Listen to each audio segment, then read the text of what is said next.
सींग, दांत, पूंछ जानवरों के कुछ असल में अच्छे हिस्से होते हैं जिनकी हम अक्सर तारीफ करते हैं, लेकिन जानवरों की ये विशेषताएं केवल फैशन के लिए नहीं है। इनमें से कई बॉडी पार्ट्स का तो जानवर घातक हथियारों के रूप में इस्तेमाल करते हैं, जो इन जानवरों को डेडली लड़ाई और जीवित रहने के चैलेंजेस में जीतने के काम आते हैं। इससे भी बुरी बात यह है कि कभी कभी ये घातक हथियार जिस जानवर के होते हैं ना, उन्हीं जानवरों को चोट भी पहुंचा देते हैं। मोड़े हुए सींग और रेजर ब्लेड टेल से लेकर दुनिया के सबसे अजीब शरीर तक, ये हैं कुछ सबसे खतरनाक जानवरों के शरीर के अंग जो उन्हीं को मार सकते हैं। हेलल से सिर दर्द। सींग कैटल, भेड़, बकरी और एंटीलोप जैसे जानवरों के सर पर लगे हुए बहुत ही सुंदर लगते हैं। सींग केराटिन से बने होते हैं, वही प्रोटीन जिससे हमारे बाल और नाखून बनते हैं। लेकिन भले ही बाल कटवाना या मैनिक्योर करवाना जितना मर्जी भयानक क्यों ना हो, मैं किसी भी दिन एक टेढ़े सींग की बजाय मैनिक्योर ही प्रेफर करूंगा। आपके नाखूनों की तरह सींग लगातार बढ़ते रहते हैं और जैसे जैसे जानवर की उम्र बढ़ती है वैसे वैसे ये टेढ़े होने लगते हैं, बिल्कुल एक विल्टशायर हॉर्न शीप की तरह, जिनके सींग आमतौर पर उनके चेहरे के सामने वाले हिस्से पर लंबे होते हैं और मुड़ जाते हैं, जबकि ज्यादातर उन्हें कई सींगों से दिक्कत नहीं होती। अंदरूनी बढ़ते सींग खतरनाक रूप से उनके मुंह के बहुत करीब घूम सकते हैं और उन्हें चोट पहुंचा सकते हैं। किस्मत से इस भेड़ के सींग इसके लिए इतने खतरनाक नहीं है और सिर्फ एक चश्मे की तरह दिखाई देता है, लेकिन कभी कभी नेचर अपने रंग दिखा सकती है। जैसे कि ये गरीब रैम, जो कि बेचारा अपने खराब जीन्स की वजह से ज्यादा नहीं जी पाया। उसका सींग बढ़ते बढ़ते उसके मुंह के स्कल के अंदर घुस गया, जिसकी वजह से अंत में उसकी मौत हो गई। जंगल में चारों ओर चट्टाने और ब्रांचेस होने की वजह से जानवरों को अपने सींगों को रगड़ने और पीसने में मदद मिलती है, बिल्कुल उसी तरह जैसे हम अपने नाखूनों का ख्याल रखते हैं। लेकिन इस मामले में ऐसा लगता है कि इस रैम की जीन्स में कुछ गड़बड़ी थी, जिसके कारण उसके सींग एकदम टाइट एंगल पर उग गए थे। हालांकि इन ग्रोन सींगों का खराब तरह से उगने का कारण सिर्फ जेनेटिक दिक्कतें नहीं थी। जब इन प्रजातियों के मेल जगह पर हक जमाने के लिए लड़ते हैं तो वे एक दूसरे के सामने अपनी ज्यादा स्ट्रेंथ दिखाने के लिए एक दूसरे को अपने सर से मारते हैं। हालांकि इन लड़ाइयों के दौरान एक दूसरे को सर से मारने की वजह से उनके सींग भी टूट सकते हैं और उन सींगों की ग्रोथ भी रुक सकती है, जिससे कि सींग बहुत ही अजीब एंगल्स पर उगते हैं और जानवरों को खुद ही घायल कर देते हैं। ठीक ऐसी इस गरीब जंगली भेड़ के साथ हुआ है। उसकी हॉर्न ग्रोथ प्लेट्स भी एक तरफ से पीछे की तरफ हो गई है, जिससे उसका हॉर्न इतना मुड़ गया है कि उसकी नाक को बहुत गहरी चोट पहुंची। अरे भाई, ये कुछ ज्यादा ही बड़ी नाक की बाली है। रटिंग रीजन के दौरान जानवरों की सींग प्लेट डिस्प्लेसमेंट की वजह से उनके घायल होने के चांसेस बढ़ जाते हैं। अगर उनके जेनेटिक्स में कोई दिक्कत होती है तब तो और भी ज्यादा बुरा होता है। ये उनके सींगों को बाकी जानवरों की तुलना में कमजोर और ज्यादा नाजुक भी बना देता है। इन अनलकी अफ्रीकी कुडू के साथ ऐसा ही हुआ। ये एक एंटीलोप है जिसके फॉल्टी जीन की वजह से इसका लेफ्ट एंटलर बिल्कुल कमजोर हुआ और डायरेक्शन में उल्टा हो गया, वो भी एक रट के दौरान दूसरे जानवर के किए गए हमले में। यकीन नहीं हो रहा ना कि इतनी डेंजरस लड़ाई से ये हिम्मत वाला कुडू जिंदा बचकर निकल गया। हालांकि जब वो एक शिकारी के साथ आमने सामने आया तो नजर की कमी की वजह से उसको बहुत ज्यादा दिक्कत हुई, इसलिए बुरे जीन्स, एक बुरी लड़ाई और एक बुरा शिकारी। अब इससे बुरा इस बेचारे के साथ क्या हो सकता था। इन ग्रोन सींगों की दिक्कत सिर्फ जंगली जानवरों में नहीं देखी जाती, क्योंकि पालतू कैटल्स में भी ये परेशानी देखी जाती है। अब ज्यादातर किसान जो अपने पालतू जानवरों के सींगों से डरते हैं उससे पंगे नहीं लेना चाहते। वे जन्म के समय ही नए बछड़ों के सींग कटवा देते हैं। हालांकि खराब तरीके से निकले गए सींग की वजह से उनका जीवन बाद में इनग्रोन सींगों का सामना उनको करना पड़ता है। ये विशाल सांडों के आपस में लड़ने और उनके सींगों को फ्रैक्चर करने के कारण भी हो सकता है, जिससे उनके सींग कुछ गंभीर रूप से अजीब एंगल्स में उगने लगते हैं। जैसे इस दबंग सांड को देख लीजिए। हालांकि ये तो शुक्र है कि इस आदमी जैसे लोग जिनको इस चीज की नॉलेज होती है वो आपकी मदद कर सकते हैं। एक तार का इस्तेमाल करके वो इसे सींग के कर्व से उसको घिसता है और इस सींग का खतरनाक हिस्सा अलग कर देता है और इस तरह के जानवर इसको कोई परेशानी भी नहीं होती है। वाह, आप गाय के चेहरे पर रिलीफ देख सकते हैं। मुझे यकीन हुआ कि इसके दिमाग में बहुत सारा भार अब जो भरा हुआ था वो हट गया है। दांत या हथियार। जब बड़े बड़े डरावने वाले घुमावदार दांतों की बात आती है तो हम बाबिरूसा की बात नहीं कर सकते, है ना। ऐसा तो हो ही नहीं सकता। ये सुअर इंडोनेशिया से आता है और ये एक ऐसी स्पीशीज है जो पहली बार 35,000 साल पहले नजर आई थी। लेकिन बाबिरूसा सुअर के दांत असल में उनके चेहरे की स्किन को फाड़कर बाहर निकलते हैं। ऐसा माना जाता है कि ब्रीडिंग सीजन के टाइम पर ये भयानक दांत उनकी आंखों और गले को लड़ाई के समय पुरुषों के निचले दांतों से बचाने के लिए इवॉल्व हुए। हालांकि इंडोनेशियाई लोकल्स का मानना है कि वे उनका इस्तेमाल पेड़ों से लटकने के लिए करते हैं। वहां लटक कर वो फीमेल का इंतजार करते हैं और जब महिलाएं दिखाई देती हैं तो वो नीचे उतर जाते हैं। ये तो शुक्र है कि ये सिर्फ एक मिथ है, इसलिए आपको इस बारे में ज्यादा चिंता करने की जरूरत नहीं है। ये कहीं से भी आपके सिर पर गिर जाएंगे, ऐसा नहीं होगा। ठीक है, हो सकता है कि बाबिरूसा के दांत उन्हें लड़की पटाने में मदद करते हो, लेकिन इनके शरीर के इस डिजाइन में कुछ गंभीर कमियां हैं। यदि एक मेल बाबिरूसा अपनी रेगुलर एक्टिविटीज की मदद से अपने दांतों को नहीं पीसता है तो उसके दांत उगे हुए 12 इंच तक लंबे हो सकते हैं और सुअर की अपनी खोपड़ी में घुस सकते हैं। फिर उनको कितनी चोट लगती है ये इस पर डिपेंड करता है कि उनके दांत कितने अंदर तक घुसते हैं।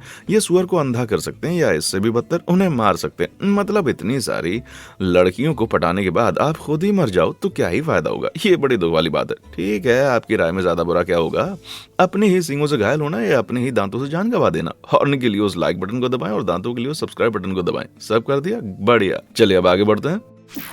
लड़ाई में फंस जाना। सींग या दांत होने के बजाय ज्यादातर हिरणों के सिर पर एंटलर्स होते हैं, मानो जैसे इन्होंने किसी राजा की तरह सर पर क्राउन रखा हो। केराटिन से बने सींगों के विपरीत एंटलर्स पूरी तरह से हड्डी से बने होते हैं। ये सुनने में बहुत ही मजबूत लग रहे होंगे, लेकिन एंटलर्स हर साल शेड होते हैं, जो उनकी ब्रीडिंग के मौसम की शुरुआत और अंत के टाइम पर होता है।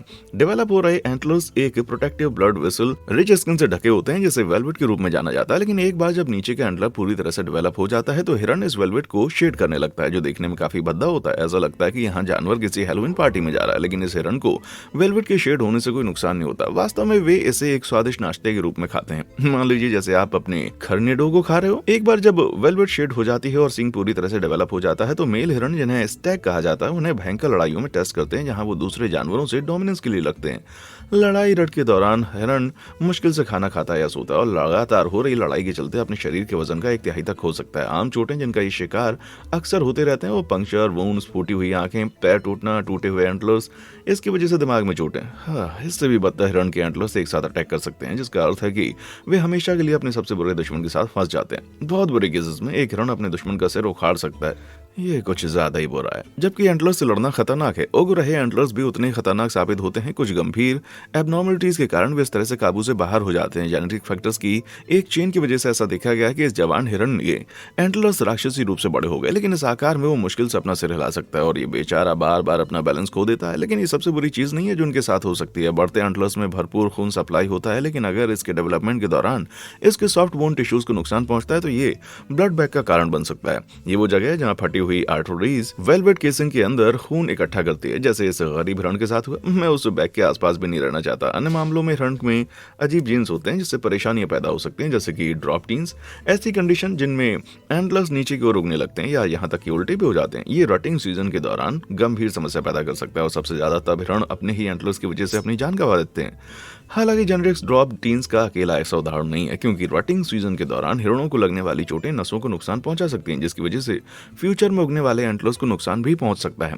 इससे बड़ी बात तो यह है कि शरीर की किसी भी बोन की चोटें इफेक्ट कर सकती हैं। एंटलर्स की ग्रोथ कैसी होती है? पिछले ऑर्गन्स में चोट लगने से एंटलर्स की ग्रोथ अपोजिट साइड पर होने लगती है, जबकि सामने के पैरों या हाथों पर चोट लगने से साइड के एंटलर्स पर इफेक्ट पड़ता है। तो टूटे हुए दाहिने पैर वाले हिरण का लेफ्ट एंटलर खराब हो सकता है क्या? साइंटिस्ट इसे द कंट्रोलैटरल इफेक्ट कहते हैं, जहां एक घायल हिरन की इंटरनल केमिस्ट्री उसके रिसोर्सेज को उसके दूसरे बॉडी पार्ट्स की तरफ रीडायरेक्ट करती है। तो हिरन के एंटलर्स बनाने के लिए इस्तेमाल की जाने वाली हड्डी और रक्त का इस्तेमाल बाकी स्केलेटन की चोटों को जल्दी से ठीक करने में किया जा सकता है। भयानक टोनेल्स। हिरन या मैकेटल्स की तरह गधों और घोड़ों के सींग या एंटलर्स नहीं होते, लेकिन उनके पास हूव्स होते हैं और सींग और एंटलर्स की तरह ये भी आउट ऑफ कंट्रोल हो सकते हैं। हूव्स असल में एक एक्स्ट्रा मोटे टोनेल्स की तरह होते हैं जो लाखों साल पहले जानवर के पैर की हड्डी से निकल रहे मिडिल टो से डेवलप हुए थे और इंसानों के पैर के नाखूनों की तरह ही है। अगर वे रेगुलरली काटे या जमीन पर ग्राउंड नहीं किए जाते तो वे मुड़े हुए अजीब से शेप में बढ़ते रहते हैं। लेकिन इस बड़े हुए नाखून को सिर्फ देखने में भद्दा ही नहीं लगता, जानवरों की हेल्थ पर भी इसका गंभीर इफेक्ट पड़ता है। बड़े हूव्स वाला एक घोड़ा अपने पैरों के पिछले हिस्से पर चलेगा, जिससे उसकी नसें ज्यादा खिंच जाएंगी, जिसके परिणाम स्वरूप आर्थराइटिस, मसल एट्रोफी और हड्डी का नुकसान हो सकता है। लंबे समय तक ऐसा होने पर इतना दर्दनाक हो जाता है कि जानवर बिल्कुल भी चलने लायक नहीं बचता। खाना या पानी तक ना पहुंच पाने पर कई मामलों में इससे जानवर की मौत हो सकती है। अफसोस की बात यह है कि पालतू घोड़े में बड़े हुए हूव्स आमतौर पर नेग्लेक्टेंस और खराब ट्रीटमेंट की वजह से हो सकते हैं। टाइट और बंद जगहों पर रखे जाने की वजह से ये गधे और घोड़े अपने हूव्स को हार्ड सरफेस पर घसीटकर उन्हें सही शेप में नहीं ला पाते। हालांकि इन गधों के लिए तो शुक्र है कि आप एक ऐसा अच्छा इंसान ढूंढ सकते हैं जो उनको अच्छे से मैनिक्योर कर सके।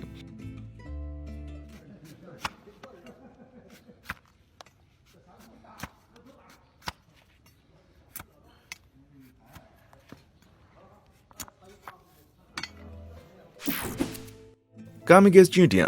अब तक हमने कुछ बड़े एनिमल्स वेपन्स के बारे में बात कर लिया, लेकिन क्या होगा अगर मैं आपको बताऊं कि कीड़ों की दुनिया में कुछ बदमाश कीड़े हैं जो खुद को छोटे बम में बदल सकते हैं। मिलिए बिल्कुल सूट कर रहे नाम वाले कोलोबोप्सिस एक्सप्लोडेंस दक्षिण पूर्व एशिया के जंगलों में पाई जाने वाली चींटियों की एक स्पीशीज।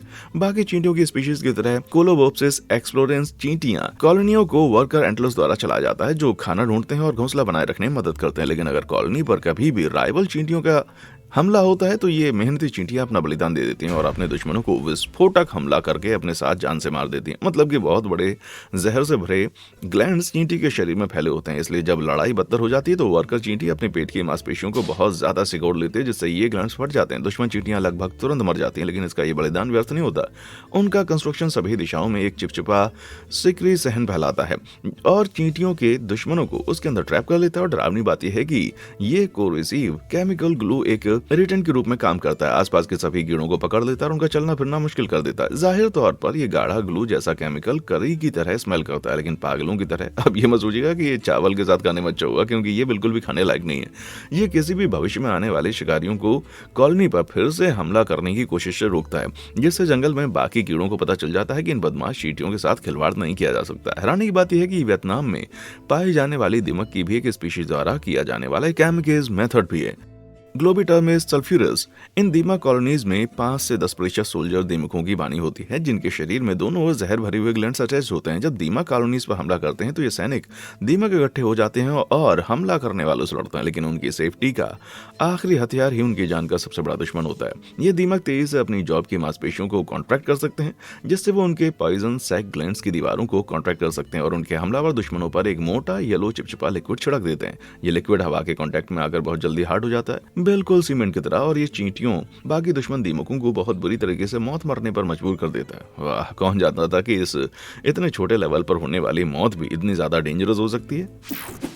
एक घातक डंक। क्या आपको कभी मधुमक्खी ने डंक मारा? भाई वो सबसे खराब होता है, लेकिन भले ही हम जितना भी दर्द सह ले, ये रियलिटी में मधुमक्खी के लिए ज्यादा बदतर होता है। ऐसा इसलिए क्योंकि उनका डंक अपनी ही स्किन में बना रह जाता है। इसकी वजह से उनका एब्डोमिनल रप्चर हो जाता है, जिससे कि मधुमक्खी के डाइजेस्टिव ट्रैक्ट को कुछ हिस्सा जो है उनका बाहर निकल जाता है। साथ ही ये उनकी मांसपेशियों और नसों को भी खत्म कर देता है, जिसकी वजह से मधुमक्खी की मृत्यु हो जाती है। अब न जाने क्यों वो छोटा सा डंक मुझे इतना बुरा नहीं लग रहा। हालांकि ऐसा करने का नेचर का कोई इरादा नहीं था। असल में मधुमक्खी के डंक में 100 टूथ ब्लेड्स की 2 माइक्रो रॉस डेवलप हुई हैं, जो उनके छत्ते पर हमला करने की कोशिश कर रहे कीड़ों के एक्सोस्केलेटन को तहस नहस कर सकते हैं। जिस तरह से वे डिजाइन किए गए हैं, मधुमक्खियां हमला करने के लिए बार बार अपने डंक का इस्तेमाल कर सकती हैं, लेकिन एक मैमल की फाइबर वाली स्किन 100 ब्लेड्स में फंस जाती है। ये एक मधुमक्खी को तब पता चलता है जब अपने डंक को बाहर निकालने की कोशिश करती है, और इसलिए डंक मार कर उड़ने के लिए उन्हें डंक को शरीर को अपने शरीर से उखाड़ कर निकालना पड़ता है। इसलिए भले ही कीड़ों की दुनिया में मधुमक्खियां भयंकर लड़ाकी क्यों ना हो, लेकिन जब उनका मनुष्यों के खिलाफ सामना होता है तो उनके डंक उनको मारने के लिए मजबूर कर देते हैं। कैनिबल बच्चे। कभी कभी ये जानवर के शरीर का हिस्सा नहीं होता, लेकिन उनके शरीर द्वारा बनाई जाने वाली चीज होती है जो उनका सबसे बड़ा दुश्मन बन जाती है। और अगर आप मुझ पर विश्वास नहीं करते तो अफ्रीकी सोशल मकड़ियों के बर्थिंग प्रोसेस पर एक नजर डालें। ब्रीडिंग के सीजन में स्पीशीज की फीमेल मकड़ियां अधिक मात्रा में एंजाइम पैदा करती हैं और जितना शिकार कर सकती हैं उतना खा लेती हैं। फिर जब इसके बच्चे लगभग 30 अंडों से मकड़ियां बनने के बाद निकलते हैं तो उनकी माँ अपने बच्चों को पेट भरने के लिए बचे हुए शिकार के शरीर को फिर से बाहर उगलती हैं। माँ के हाथ के बने घर के खाने जैसा तो इसमें कुछ नहीं है, लेकिन सबसे मजेदार तो इनका डेजर्ट होता है। जैसा कि आप देख ही सकते हैं, माँ द्वारा बनाया गया भारी मात्रा में एंजाइम न केवल शिकार को मारता है, बल्कि वे उसके खुद के शरीर को भी अंदर से खत्म करना शुरू कर देते हैं। इतना ज्यादा कि वो खाना परोसने के तुरंत बाद मर जाती हैं और फिर बच्चे अपनी ही माँ की लाश को मजे से खाने लगते हैं। आपको बड़ा और मजबूत करने के लिए माँ के खुद के शरीर से अच्छा भला और क्या हो सकता है भाई। Razor tails. पहली नजर में समुद्र में रहने वाले स्ट्रिंगरे का फड़फड़ाता पैनकेक जैसा रूप इतना खतरनाक नहीं लगता, लेकिन पूंछों को करीब से देखने पर कुछ ऐसा पता चलता है जिससे हम उनके खुद को बचने पर मजबूर हो जाते हैं। आप देख सकते हैं कि स्ट्रिंगरे की पूंछ लंबी और कोड़े की तरह पतली होती है, जिससे अंत में जहरीले कांटे होते हैं और इन स्पाइन्स में मौजूद कॉम्प्लेक्स पॉइजन बहुत ही बुरे दर्द को ट्रिगर करता है। और ये स्पाइन खुद इतनी शार्प होती है कि वो चाकू की तरह मांसपेशियों में छेद कर सकती है। स्पाइन के हिस्से टूटकर स्किन में भी रह सकते हैं, जहां वो जहर इंजेक्ट करते हैं और एक बुरा इन्फेक्शन पैदा कर सकते हैं। यहाँ तक कि सबसे हिम्मत सर्फर्स को भी स्ट्रिंगरे ने बुरी तरह से रुलाया हुआ है, लेकिन स्ट्रिंगरे का बॉब खुद स्ट्रिंगरे को भी नुकसान पहुंचा सकता है। ये इंसानों की तरह जीवित जानवरों को जन्म देती है, अपने पिल्लों को अपने गर्भ में रखती है, बिल्कुल जैसे मनुष्य करते हैं। लेकिन एक कांटेदार पूंछ इतनी खतरनाक होती है कि फीटल स्ट्रिंगरेज की पूंछ पर एक टोपी डेवलप होती है ताकि वो अपनी ही मां स्ट्रिंगरे के शरीर को अंदर से नुकसान ना पहुंचा सके। यदि एक स्ट्रिंगरे पिल्ला अपनी पूंछ की टोपी बहुत जल्दी से गिरा देता है तो मां को गंभीर दर्द और इंटरनल डैमेज पहुंचा सकता है। ये ऐसा होगा जैसे ह्यूमन बेबीज के गर्भ में रहते हुए उनके पैरों में रेजर ब्लेड लगे हों, जैसे कि बच्चे को जन्म देने से पहले। एक बुरे सपने जितना खतरनाक नहीं हो सकता ये। बहुत चौंकाने वाला। बिजली की झटके पैदा करने की अपनी क्षमता के लिए मशहूर इलेक्ट्रिक ईल उन कुछ जानवरों में से जिन्हें असल में जीवन के सुपर हीरो का टाइटल दिया जा सकता है। With great power comes great responsibility. हालांकि जैसे स्पाइडरमैन ने एक बार कहा था, महान शक्ति के साथ बड़ी जिम्मेदारियां भी आती हैं और इलेक्ट्रिक ईल के लिए इस स्पेशल पावर का उनके लिए भी चौंकाने वाला इफेक्ट हो सकता है। नाम के बावजूद इलेक्ट्रिक ईल असल में ईल नहीं होती, वे वास्तव में एक प्रकार की नाइफ फिश होती हैं। रुको, क्या उन्हें कैटल फिशिंग मछली नहीं बना देता ये? अब हम इसको कहेंगे सबसे परफेक्ट ब्लाइंड डेट। हालांकि चिंता ना करें, उनका पसंदीदा हैंगआउट स्पॉट दक्षिण अमेरिका में अमेज़न बेसिन की मडी स्ट्रीम्स है, जहां वे शिकार करने के लिए अपनी बिजली की चिंगारी का इस्तेमाल करती हैं। इस मछली की इलेक्ट्रिक सुपर पावर्स लगभग 6000 स्पेशलाइज्ड सेल से आती है, जिन्हें ईल के पतले शरीर के अंदर इलेक्ट्रोसाइट कहा जाता है, जो छोटी बैटरी की तरह बिजली स्टोर करती हैं। जब उन्हें डराया जाता है या फिर जब वो शिकार पर हमला कर रहे होते हैं तो इलेक्ट्रिक ईल 800 वोल्ट तक का डिस्चार्ज प्रोड्यूस कर सकती है। यूएस में मैक्सिमम वोल्टेज ज्यादा से ज्यादा 120 वोल्ट पर सेट की जाती है। एक इलेक्ट्रिक ईल को मेन सॉकेट में प्लग करने से ओवरलोड हो जाएगा और पूरे घर का सर्किट उड़ जाएगा, इसलिए उनसे छेड़खानी नहीं की जानी चाहिए। लेकिन इस बिजली का ईल के लिए भी घातक परिणाम हो सकता है। यदि इतनी तेज बिजली का करंट ईल के दिल या दिमाग से होकर गुजरे तो उनको तुरंत मार डालेगा। ऐसा इसलिए क्योंकि इलेक्ट्रिक ईल के सभी ऑर्गन्स उसके सिर से जुड़े होते हैं। उनका बाकी लंबा पतला शरीर सिर्फ बैटरी वाली पूंछ जैसा है। चार्ज करते समय इलेक्ट्रिक ईल अपने सिर को अपनी पूंछ के अंत से थोड़ा आगे रखकर यू आकार में कर्ल करने से पहले एक कड़ी रॉड की तरह सीधी हो जाती है। ऐसा इसलिए है क्योंकि इलेक्ट्रिक करंट एक पोटेंशियल ग्रेडियंट में सबसे छोटा रास्ता देखकर ट्रैवल करता है, लेकिन एक इलेक्ट्रिक ईल के लिए पोटेंशियल ग्रेडियंट उसकी पॉसिबिलिटी चार्ज्ड बॉडी के टॉप, उसके सिर और ऑर्गन्स के ठीक पीछे और उसकी नेगेटिवली चार्ज पूंछ के अंत के बीच में मौजूद होता है। यदि ईल गलत कैलकुलेट करती है और अपने सिर को थोड़ा सा भी गलत पोजीशन में रखती है तो जैप बिजली सीधा उसके दिल से होकर गुजर जाती है, जिससे कि उसकी मौत भी हो जाती है। ये गलतियां सिर्फ तभी हो सकती हैं जब ईल पर स्ट्रेस डाला जाता है या एक शिकारी द्वारा उसे डराया जाता है। मेरा मतलब है मैथ्स वैसे ही काफी मुश्किल है और जब आपके ऊपर हमला हो रहा हो तो हाल कुछ ज्यादा ही खराब हो जाता है। हालांकि एक ऐसी गलती है जो एक इलेक्ट्रिक ईल सिर्फ एक बार ही करेगी, क्योंकि जब आप हाई वोल्टेज से खेल रहे होते हैं तो दूसरा मौका बिल्कुल नहीं मिलता। जानलेवा बाथरूम बरग्स। स्लोथ जो कि ट्रॉपिकल ट्री टॉप्स पर रहने वाले बहुत ही क्यूट मैमल्स हैं। देखने पर ऐसे लगते हैं जैसे उन्हें किसी चीज से फर्क नहीं पड़ता, लेकिन असलियत में एक स्लोथ की बोवल मूवमेंट इतनी खतरनाक है कि वो जब भी बाथरूम जाते हैं उनकी जान को खतरा होता है। यहाँ तक कि साइंटिस्ट ने उनके बाथरूम जाने को बाथरूम जाने से ज्यादा बच्चे को जन्म देने से सिमिलर बताया, क्योंकि ये एक बारी फ्रेश होने पर अपनी बॉडी का वेट 1/3 गवा देते हैं। सौभाग्य से सिर्फ बाथरूम ब्रेक जो स्लॉथ को हफ्ते में एक बार ही लेना पड़ता है, और ये उनके बहुत ही स्लो मेटाबॉलिज्म की वजह से है। उनके रेगुलरली अपने पेड़ को छोड़ने का एकमात्र कारण जो कि है बाथरूम जाना, और यह आमतौर पर एकमात्र समय में होता है जब वे सीधे खड़े होते हैं। एक बार जब स्लॉथ अपने पेड़ों से नीचे उतरते हैं तो वे एक स्पेशल पूप डांस करते हैं और फिर फ्रेश होने के लिए एक और छोटा सा छेद खोदने के लिए इधर उधर हिलने लगते हैं, और फिर जब वो गंदे पत्तियों से ढकने के लिए एक और छोटा सा डांस करते हैं और फिर वापस पेड़ पर चढ़ जाते हैं। इसलिए यदि आप कभी रेन फॉरेस्ट में हो और किसी स्लॉथ को नाचते हुए देखें तो ये मत समझिएगा कि वो आपको देखकर खुश हो रहा है, बस वो खुद को हल्का करने की तैयारी में है भाई। हालांकि आपने पेड़ से नीचे उतरने में स्लॉथ अपने छलावरण को भी कॉम्प्रोमाइज करते हैं। स्लॉथ इतनी धीमी गति से चलते हैं कि एल्गी उनके फर में उग आती है और रेन फॉरेस्ट की ग्रीन कैनोपी के बीच में खुद को छिपाने के लिए उन्हें सही रूप देती है, लेकिन जमीन पर वे शिकारियों के लिए एक साफ और धीमी चाल से चलने वाले टारगेट बन जाते हैं। यही वजह है कि सभी स्लोथ्स में से आधे से ज्यादा अपने पेड़ों से नीचे उतरकर और बाहर आकर मर जाते हैं, जहां वे इंतजार कर रहे शिकारियों द्वारा मारे जाते हैं। किसने सोचा होगा कि पेट खाली करने के लिए जरूरत जीवन मरण का मामला बन सकता है, लेकिन फिर भी स्लॉथ इस खतरनाक चीज का हिस्सा बनती है। क्यों? वे पेड़ में से किसी सेफ जगह की ऊंचाई से हल्के क्यों नहीं हो जाते? खैर, इसका साफ जवाब है कि इसका जवाब कोई जानता नहीं है। कुछ लोगों का कहना है कि ऊंचाई से हल्का होने से शोर होता है और इससे शिकारियों को उनके छुपे होने की जगह पता चल जाता है, जबकि बाकी सोचते हैं कि ये दूसरे स्लॉथ के साथ मिलने जुलने के लिए हो सकता है। ठीक है, शायद वे असल में पूगी बूगी करना एंजॉय करते हैं। ऐसा लगता है जैसे ये उनके पूरे हफ्ते की सबसे मजेदार चीज होती होगी, है ना? रोल ओवर जोखिम। कछुए अपने शरीर को ढकने वाले शैल के लिए मशहूर हैं। कछुओं की रिब्स और रीढ़ की हड्डियां उनके शैल में हड्डी की प्लेटों से जुड़ी होती हैं, और यही भारी कवच है जिसकी वजह से ऊपर इतना भार पड़ता है, जिसकी उनकी मूवमेंट बहुत ही स्लो हो जाती है। हालांकि शेल्स बहुत ही खतरे में पड़ने पर अंदर छिपने के लिए बहुत ज्यादा फायदेमंद होते हैं। कछुए का ये शैल जानवर को हद से ज्यादा भारी बनाता है और अक्सर उन पर लुढ़कने पर मजबूर हो जाता है। ये इस तरह से अपनी पीठ पर तड़पता हुआ अजीब लगता है, लेकिन जंगलों में ये कछुए के लिए मौत का कारण बन सकता है। आप देख पा रहे हैं, एक कछुआ जब अपनी पीठ के बल तड़प रहा होता है तो वो असल में अपने ही शैल में पूरी तरह से फंसा होता है। ना वो खा पाता, ना पी पाता और ना ही तेज धूप में निकल पाता है। इस वजह से वो बहुत ही वल्नरेबल हो जाता है और किसी भी पास के शिकारियों द्वारा उठाया जा सकता है या भूख और प्यास में मर सकता है। कछुआ खुद इस खतरे को अच्छी तरह से पहचानता है कि उन्हें अक्सर फ्लिप हुए कछुओं की मदद करते हुए देखा गया ताकि वे कोशिश कर सकें और उल्टे हुए कछुए को वापस सीधा कर सके। हालांकि ये काइंडनेस सिर्फ कुछ ही समय की होती है, क्योंकि ब्रीडिंग सीजन के दौरान मेल कछुए दूसरे को मार देते हैं और अपने दुश्मन को उनकी पीठ पर पटकने के लिए मुकाबला करते हैं। कौन जानता था कि एक साधारण शेल रोल अंतिम नॉकआउट चाल में बदल सकती है भाई। पागल मार्supial। ऑस्ट्रेलिया में अगस्त एक ओड का समय है, जबकि कई देश अपनी सर्दियों के आखिरी महीने का आनंद ले रहे होते हैं। बैकग्राउंड में छोटे चूहे जैसे जीव होते हैं जो अपनी जान बचाने की कोशिश कर रहे होते हैं। ये एंटीजनस बहुत ही छोटे मार्supial जीव हैं जो अपने मेटिंग सीजन को अलग ही एक्सट्रीम पर ले जाते हैं। अगर आपको लगता है कि हिरण की लड़ाई और बाबिरूसा का भिड़ना भयंकर था, तो आप मेल एंटीजनस को देखकर दंग रह जाएंगे, क्योंकि ये मेटिंग सीजन को अपने जीवन के सबसे बड़े लक्ष्य के रूप में मानते हैं।